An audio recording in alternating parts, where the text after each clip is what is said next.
Voltamos a apresentar o Sala Especial desta semana, que hoje recebe a visita de 3 profissionais do Centro de Atenção Psicossocial de Viçosa. E nós estamos falando sobre o atendimento a doentes mentais na região. É isso mesmo, né? O CAPS atende a região ou só a Viçosa? Não, atende a microrregião. As 9, né, são 9 cidades da microrregião. São quantas vagas? Na verdade, o CAPS 2, que é o CAPS de Viçosa hoje, ele pode atender até 30 pacientes por dia, né? Ou seja, no final da semana, né, de um mês, são 600 pacientes. Não necessariamente 600 pessoas diferentes, né? Mas 600 pacientes sendo atendidos, né, em atendimento. Explicando melhor, se você tem um doente mental na família, tem um diagnóstico, o médico encaminha para o CAPS e ele fica lá durante o dia. Isso vale para todo mundo? Só quem está em crise? Como é que funciona? Então, os pacientes são encaminhados pelos médicos, ou pelas enfermeiras, ou pela equipe. Ou demanda espontânea também. Ou demanda espontânea, né, para o CAPS. Chegando no CAPS é feita uma triagem, geralmente os médicos mandam esse paciente já após uma triagem. Quando não é feita essa triagem, o pessoal da terapia ocupacional, da psicologia, tem uma equipe que faz essa triagem para a gente avalia o paciente. Se for um quadro de surto e que de fato necessitar de permanência a dia, a gente deixa no CAPS. Uma parcela desse paciente a gente devolve, a gente redireciona para um psiquiatra da rede, né, que atende, por exemplo, na prefeitura. Uhum. Somente os pacientes em crise que a gente deixa no CAPS, que necessitam de cuidados especiais. Quando o paciente, de fato, está em crise, não sai da crise durante a permanência dia, ou ele ficou muito agressivo, ou ele põe em risco a vida dele ou de terceiro, e a família não dá conta disso mais, de cuidar desse paciente, é hora da gente internar esse paciente em um leito hospitalar. Tá? Aqui em Viçosa já tem esse leito. O Hospital São João Batista é uma enfermaria exclusiva para esses casos. Quantas vagas? Se não me falha a memória, 10 ou 12 vagas, se não me falha a memória. São 12 vagas, masculina e feminina. Isso dá conta? A demanda aqui não é maior que isso, não? Qual é a estatística de doença mental? Porque, na realidade, dá conta sim. Antigamente, internava-se demais os pacientes psiquiátricos. Chegou a família, quase que conduzia, família, políticos, qualquer um chegava, olha, ele está muito mal, tem que internar. Uhum. E como os manicômios eram instituições privadas, recebiam por paciente, o que eles faziam? Aceitava aquele paciente e deixava lá o paciente. Hoje não, hoje tem uma triagem que é feita, um trabalho que é feito com vários profissionais, a gente avalia o paciente, vê as possibilidades, vê a questão social, a questão psicológica, o que dá para fazer por ele no CAPS, se dá mesmo para a gente assumir aquele caso ali, os riscos que ele tem de ficar ali. Caso esse risco seja muito grande, né, para a família, ou para terceiro, ou para o paciente, a gente conduz esse paciente para um hospital geral. Antigamente, conduzia esse paciente para um manicômio. Qual a vantagem do hospital geral na cidade? A vantagem é o seguinte, o manicômio, você vai pegar um paciente aqui, vai levar para 300 km de distância, largar ele lá, sem o contato familiar, sem apoio nenhum. Hoje não, hoje você tem. E outra coisa, internações a longo prazo. Aqui não. Você vai mandar o paciente para o hospital geral, ele vai ser internado na enfermaria, próximo à cidade dele, a família vai ter acesso a ele, vai visitar esse paciente. Isso é importantíssimo. É um tratamento muito mais humanizado. Que tem o apoio da família. Sem dúvida nenhuma. Sem dúvida nenhuma. Num caso menos grave, que não precisa dessa internação hospitalar, no CAPS ele vai em estado de crise. Isso. Quando ele está em surto. Isso, exatamente. Geral. Se ele tiver em surto, a gente medica e aguarda durante o dia. Melhorou, ele ficou mais tranquilo, mais calmo, a gente deixa ele durante várias semanas no CAPS, para a gente reavaliar esse quadro. E lá ele fica em alguma atividade. Isso, essa que é a diferença. Nessas oficinas terapêuticas. Essa que é a diferença do CAPS para todos os outros tipos de tratamento. Ainda que medicado. Tratamento multiprofissional. São várias pessoas intervindo. Você faz uma avaliação da família, onde mora, como é que está, quais as condições, entendeu? O que pode ser feito por aquele paciente como um todo. Não é só dar o remédio para o paciente. Porque é realmente um tratamento. Né? É um tratamento. Não é um paliativo para tirar da crise. Exatamente. E tem funcionado? Vocês têm tido resultados bacanas, assim, que empolguem o trabalho de vocês? Olha, essa pergunta, a resposta, eu acho que é um pouco assim, do tipo... Se a gente conta com o apoio de uma rede, o apoio da família também, Exatamente. a É chance de dar fundamental. certo é muito grande. Exatamente. Agora, o fato de muitas vezes a família, em alguns momentos, não apoiar a gente por várias questões, inclusive de própria estrutura, né? A própria estrutura, a falta de recursos, isso dificulta muito o nosso trabalho. Mas, como o CAPS existe desde 2003, eu pelo menos, né, se eu estou andando na rua e vejo algum paciente que já esteve com a gente, realmente é gratificante ver que ele está bem, circulando, tendo acesso, né, a todos os lugares e bem. Né? Então, isso é gratificante. Então, você vê que é possível. Não Então, precisa excluir. O objetivo é ressocializar. E isso é possível Reinsere. na maioria dos casos. Na maioria dos casos. Existe uma coisa interessante que é a mentalidade da população ainda não mudou, essa mentalidade manicomial. É. A família chega com o paciente, meio que toma aqui e interna no hospital. A família quer meio que Se livrar do se problema. livrar. Infelizmente, a gente sabe que o peso para a família é muito grande, a gente entende esse lado. Só que não é assim que as coisas funcionam. Esse paciente precisa de um tratamento apropriado, em um ambiente adequado, humanizado, para que esse paciente volte um dia a ser funcional e para que esse paciente volte a ter um trabalho, a ter uma atividade, a participar da mão de obra ativa nossa. Esse paciente pode ser reinserido à sociedade, a maioria deles. Mas, infelizmente, ainda existe essa mentalidade. A família já chega no CAPS, já fala, olha, te trouxe um paciente aqui, interna ele porque ele está precisando de internação. Já chega com diagnóstico e com a conduta. É aquela ideia antiga de que se levava no hospital psiquiátrico, no manicômio, se fazia isso. Então tem que deixar bem claro, assim, doença mental tem tratamento Com e é certeza. possível ressocializar. Com certeza. Não é um caso sem esperança, assim, né? Diagnosticou, fala, ai, pronto, virou um grande problema para Por sempre isso que na o família. trabalho não é só com o paciente, é com a família, né, ou amigos, né, quem o trouxer, porque às vezes eles deixam o paciente lá, né, entregam, como o Arlindo falou, e desaparece, assim, voltam às vezes só no final do dia para buscá-lo, não querem assim, interagir, saber como que está sendo o tratamento, o que está sendo feito. Então, a gente tem que estar sempre buscando essa família para poder estar mostrando para ela a importância, né, do papel dela junto ao tratamento do paciente. Esse tipo de problema, ou atendimento que vocês fazem lá, ele pega mais uma parcela mais carente da população ou todo mundo? Assim, as pessoas que têm mais recurso financeiro e menos recurso financeiro têm formas diferentes de lidar com esse problema em casa?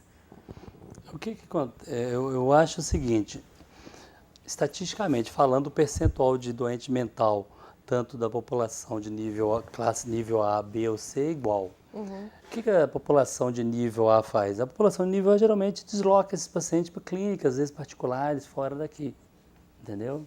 Interna e deixa lá. Até porque como medida de evitar a exposição do paciente e da própria família. A gente está numa cidade que não é tão grande assim, então a pessoa leva o paciente para não expor, coloca ele numa cidade bem longe, espera ele melhorar e traz de volta. A população carente, o que ela faz? Ela traz para aqui, né? Eu acho que o que acontece é isso, na maioria das vezes. E podia ser todo mundo Todo tratado mundo, da com mesma certeza. forma, Muda muito, não muda nada o tratamento. com Nível todos esses socioeconômico, recursos que não. o poder público mesmo dá. Com certeza, com certeza. Quais são as principais doenças? O que você vai falar?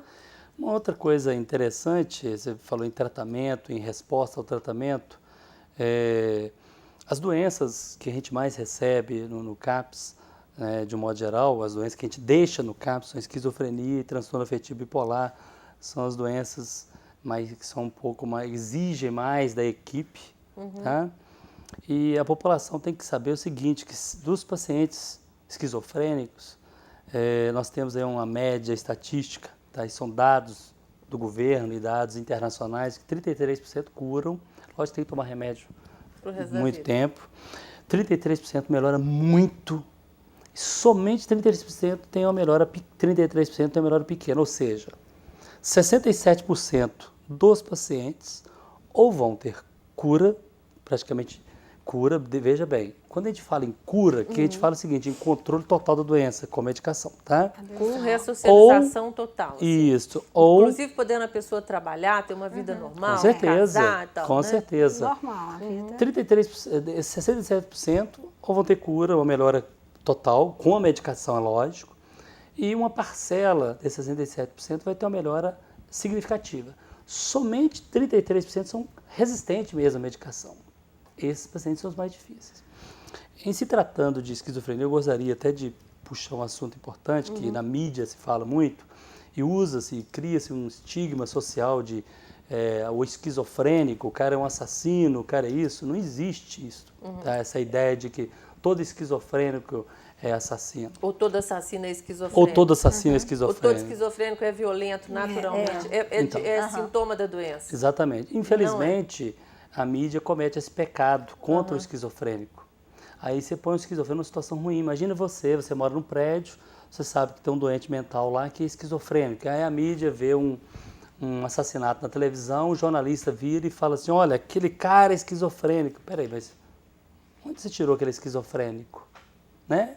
Peraí. Primeiro que você não sabe se ele é esquizofrênico. Segundo que a estatística... Né? Exatamente. E segundo que a estatística deixa claro o seguinte, que o paciente esquizofrênico tratado, o percentual de violência social é praticamente o mesmo percentual de violência da população sem esquizofrenia. São dados estatísticos. Então, esse estigma social tem que acabar, de que esquizofrênico é assassino, de que esquizofrênico é perigoso. Então, o esquizofrênico, se tratado, se bem conduzido, não, do ponto de vista estatístico, ele tem o mesmo percentual de violência quanto a sociedade de modo geral. Tá? E o transtorno bipolar, também só os casos mais graves que são encaminhados para o CAPS. Só os casos mais graves. Os mais comuns são tratados com medicamentos? São. A maioria. Transtorno afetivo bipolar, quando bem conduzido, quando o paciente toma medicação de fato, a maioria desses pacientes vivem super bem na sociedade, mantém a funcionalidade, mantém a ocupação dele dia a dia, o desempenho acadêmico dele, se tratado, ele praticamente é normal, entendeu? Então, esses pacientes, se são bem medicados e bem conduzidos e, de fato, tomam a medicação, eles vivem super bem, dificilmente vão ter crise. O que existe é o quê? Que a maioria deles param de tomar o remédio. É isso que eu ia falar. Quando eles voltam para a gente é porque pararam. Pode demorar até 1 ano, 2 anos, mas quando volta, ele já volta, né, assim, totalmente desestabilizado, porque ele não, né, assim, a família não deu esse suporte. Mas, na verdade, não só o bipolar, o esquizofrênico também. Qualquer um que interromper a medicação, e isso é até frequente, acaba voltando. O CAPS dá esse suporte para a família de forma continuada, como acontece, por exemplo, com Alcoólicos Anônimos, que a família é Amor Exigente, que a família tem uma formação, uma parceria assim, para poder lidar com o paciente? Isso acontece? Não, de forma continuada? Não, a gente é aberto a isso, né? Assim, mas não existe, né, essa procura e não existe um grupo formado assim que tem esses encontros semanal ou mensal. Mas a gente tenta buscar, enquanto o paciente está lá, né, fazer reuniões de família, uma constância para que isso ocorra, né, para que crie esse vínculo. E a gente está sempre aberto para recebê-lo em qualquer momento, independente de uma situação específica, entendeu?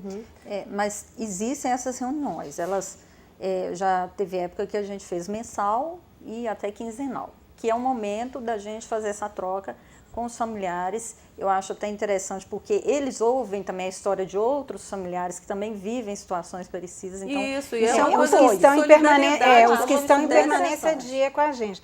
Mas esse trabalho aberto para a comunidade, dos que saíram, isso a gente... São os que estão internos. Não tem, só os internos. Mas as famílias que estão nos assistindo, que têm esse problema em casa, pode ir lá no CAPS para poder se informar melhor, saber como é...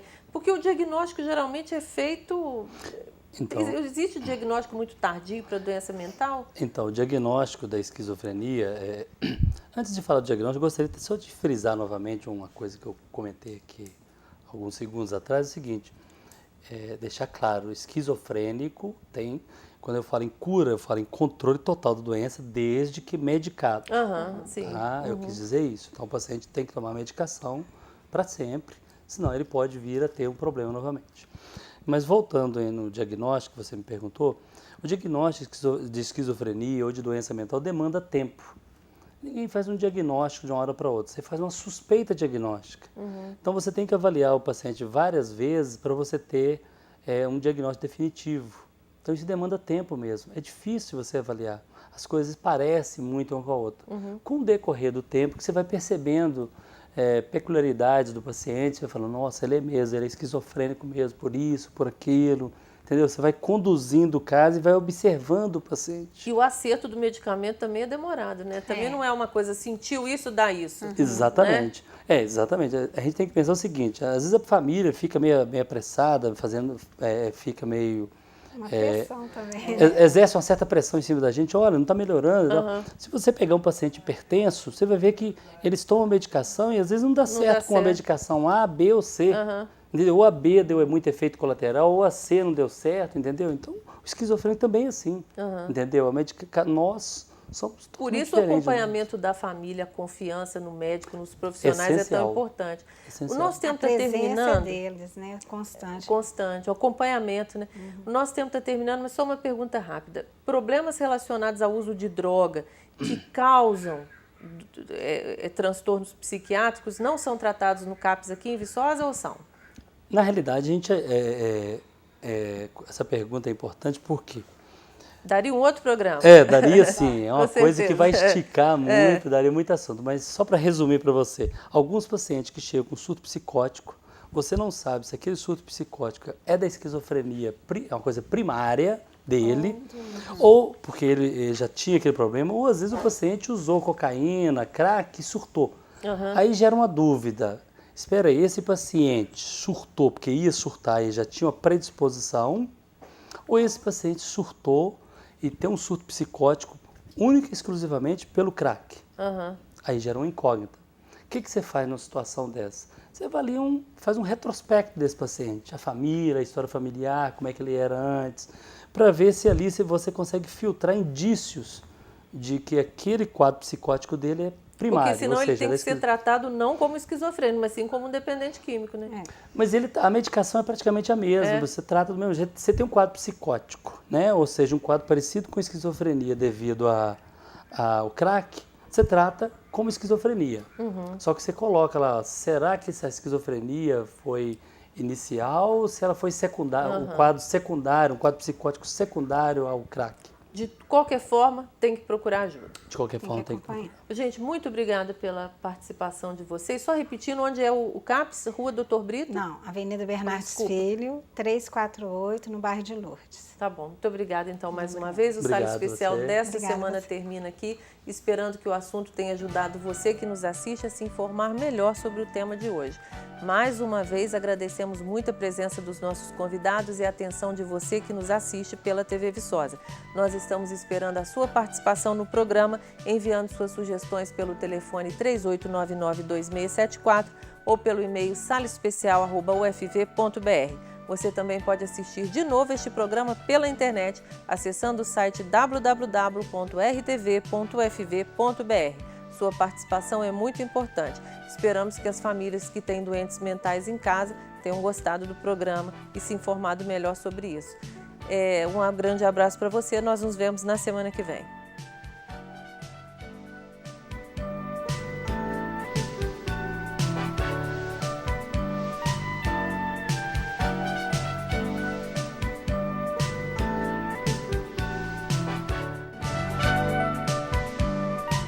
Sala Especial. Apoio Cultural Agros. Previdência, saúde e qualidade de vida no presente e no futuro.